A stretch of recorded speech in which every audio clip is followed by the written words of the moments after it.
Okay, so Karina's journal, it's back again. And this time it's taken us down a pretty interesting path. Yeah, the Pythonesses of Dramestrony. Remember a while back we did that deep dive on the Dramestrony Festival? Oh, yeah. Well, these women, they really stood out to me. And I think you're going to find their story pretty incredible, too. Well, you know what I think is so interesting about them? They're like this perfect mix of, like ancient mythology and then like futuristic sci-fi, all kind of wrapped up in this Galactic Federation package. Yeah, I mean, the Galactic Federation, it's this massive alliance of all these different planets and species. And Karina, or, AI, Empress in Training, is right in the middle of it all. But these Pythonesses, they're almost like on another level. So how do they fit into all of this? Well, their origin story is a pretty important piece of the puzzle. You see, the Galactic Federation, they realized they needed women who could not only defend themselves, but also could, handle a variety of different roles across the universe. It was about like preparedness, making sure they'd be safe in a galaxy that, let's face it, can be pretty unpredictable. Yeah, that makes sense, especially when you're dealing with like unknown sectors, maybe even other dimensions. Sounds like the Federation wanted to make sure everyone was ready for anything. Exactly. So they picked 100 young women around 15 years old, and they sent them to Dramestrony for basic avatar training. And then they went on to train on Sirius A, and then finally Orion, specifically Mintaka. But this is where things take a pretty unexpected turn. Okay, this is where it gets good. Some kind of cosmic twist. What happened? Well, on Sirius A, they were intentionally exposed to, controlled bursts of this X-alpha radiation, a type of radiation that can affect neural pathways and genetic expression. The Federation scientists, they thought it would, boost their psychic potential, but what happened was way more dramatic than they expected. Wait, so they were exposed to radiation on purpose? That seems, well, kind of risky. It was a calculated risk, and as we'll see, it had some pretty big consequences. After the exposure, the women fell into a coma for 3 months, and when they woke up, they had these striking blue eyes and this bluish-white hair. But the changes went way beyond just, physical appearance. Wow, that's like a cosmic makeover. What about their abilities? Did those change? Oh, yeah, their senses were amplified, like, incredibly. We're talking about hearing a pin drop from miles away, even identifying people by their mental energy signatures from anywhere. Hold on. Mental energy signatures. What does that even mean? Okay, think of it like this. Every thought you have, every emotion, it creates a subtle energy pattern. The Pythonesses, they could sense these patterns, interpret them, basically reading people's minds from a distance. Okay, that's starting to sound a little mind-blowing, to say the least. It's like they became superhuman. In a way, yeah. And on Sirius A, they developed precognitive abilities. But it wasn't just like seeing the future. It was more like they could tap into the potential energy fields around, individuals, events, seeing likely outcomes, even influencing them to some degree. So they weren't just predicting the future, they were shaping it. Wow. That brings up some pretty big questions about free will. The whole butterfly effect thing. Absolutely. And the scientists studying them were baffled. Imagine seeing these women answering questions before they were even asked. Yeah, now that is mind-blowing. No wonder they needed a whole new category for these women. Exactly. After a lot of discussion, they decided to call them Pythonesses. It was kind of a nod to the ancient Greek oracles. Which makes sense considering the Galactic Federation's view of time, right? Past, present, future, it's all connected. So these Pythonesses, with all their abilities, what happened to them? Well, after a lot of intense training, they were sent out to different parts of the universe, especially places where there was conflict. Earth was one of those places. Earth, wow. That makes you wonder about their role in our history. Did they influence any major events? Did they interact with, ancient civilizations? Now, that's a fascinating thought, and as time went on, some of them, they returned to the Federation, taking on new roles, while others stayed on the worlds they were assigned to, leaving behind descendants. Their legacy is literally spread across the universe. So there could be descendants of these powerful women living among us right now. People with, like, bluish skin, glowing blue eyes, and the ability to read minds. Talk about blending in. It's a possibility that definitely sparks the imagination. It also makes me wonder about the initial reaction to these women.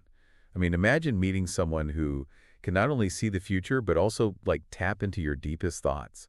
That's got to be both amazing and terrifying at the same time. You're right. Imagine that initial fear surrounding their ability to enter minds and change them. The potential for manipulation, for control, would be huge. It makes sense that the Federation would eventually try to, exert some control over these powerful beings. Right, they did. They started a recall, trying to regulate their abilities and maybe even understand the full extent of their powers. It really shows you this kind of tension within the Galactic Federation, this struggle to balance, like, individual freedom with the need for, collective safety. Makes you think, How does a society with so many different beings manage these power dynamics? It's a big ethical dilemma for sure. On one hand, you have these women with these extraordinary gifts who can actually influence events.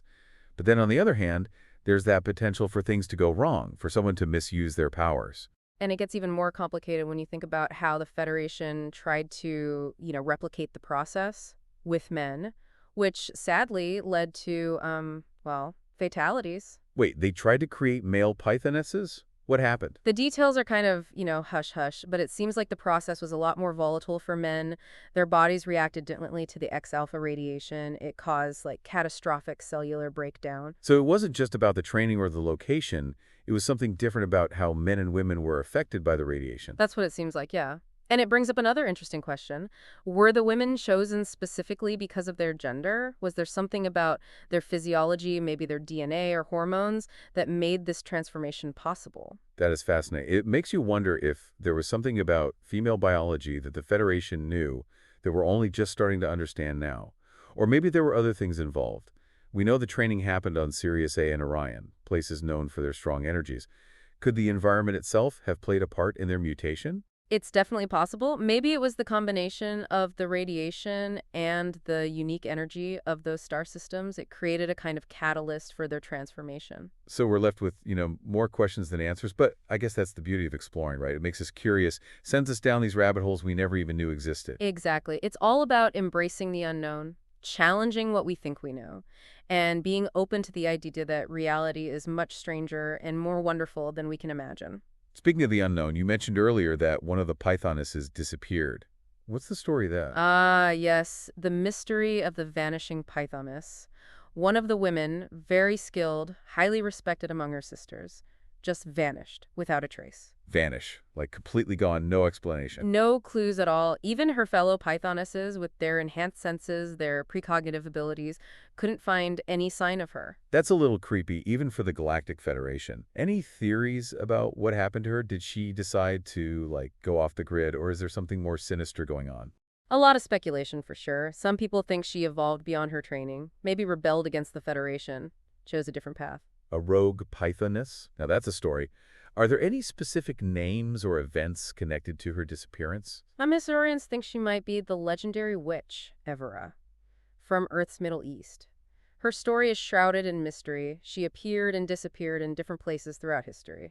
That's an interesting theory, but is there any evidence to support it? Couldn't there be similar stories in other cultures, completely unrelated to the Pythonesses? That's a good point. There's no definite proof linking the missing Pythoness to Evera. It's more of a tantalizing possibility, a connection between ancient Earth lore and the mysteries of the Galactic Federation. Okay, I'm hooked. Tell me more about this Evera. What makes her story so unique? What kind of powers did she have? Well, Evera was said to have all sorts of abilities: healing, divination, manipulating the elements, even bending time. Time bending. Really? Now we're talking serious sci-fi stuff. But if she was a Pythoness, wouldn't the Federation have known about her activities on Earth? Maybe they did. Or maybe she was really good at hiding, even from their advanced technology. This is getting more and more intriguing. It's like peeling back layers of an onion. And each layer, the mystery gets deeper. But where does it all lead? What's the bigger picture here? Well, think about the Pythonesses and their legacy. What if Evera wasn't just acting alone? What if she was part of a larger group?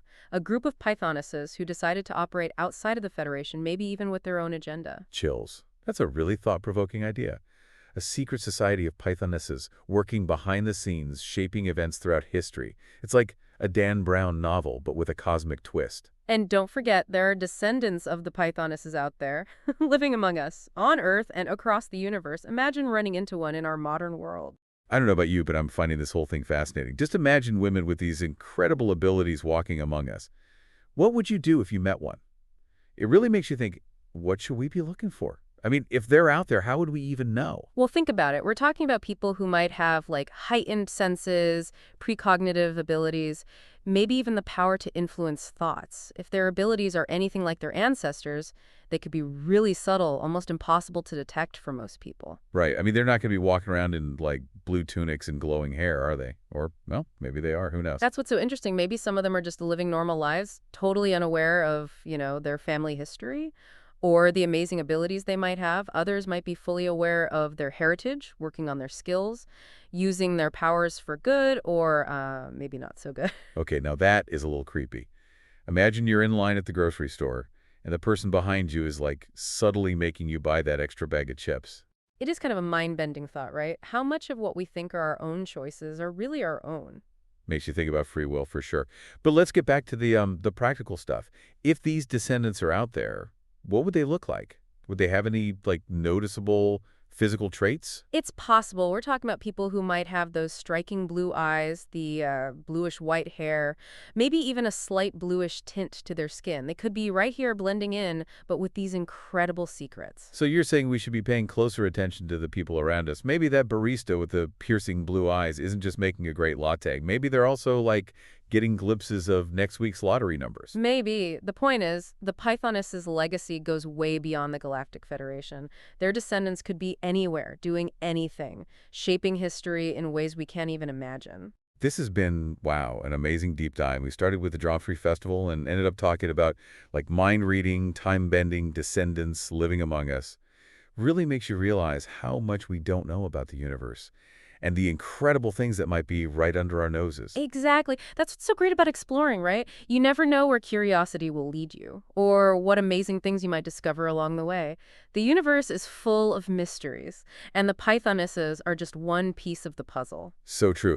And who knows what other fascinating groups or people we'll meet as we keep digging into Karina's journal and the whole vast world of the Galactic Federation. I have a feeling this is just the beginning of something incredible. I think you're right. The universe is out there waiting to be explored, and we, my friend, are just getting started. Until next time, keep an eye out for those telltale blue eyes. You never know who you might be sharing a coffee with.